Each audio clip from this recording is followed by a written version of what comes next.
Hello guys, today I will be showing you how to make GIFs from videos. If you find this video helpful, please do like and subscribe. Now for you to make or create GIFs from videos, you can now use a third-party tool or application to do that.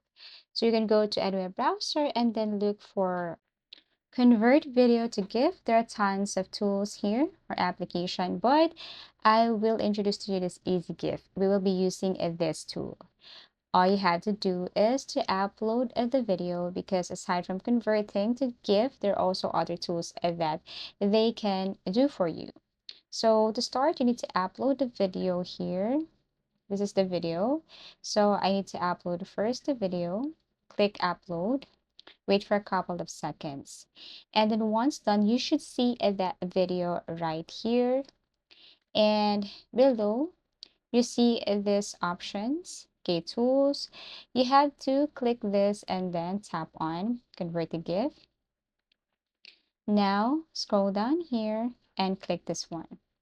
Wait for a couple of seconds again, and you should see the result right away. So this is the video, and if you scroll down here, there is the GIF result, which is this one. And in order for you to download this, you just have to click the save button or icon below in order for you to save this GIF. As easy as that. So that's how you create or make GIFs from videos. Thank you so much for watching, and see you again in our next video tutorials.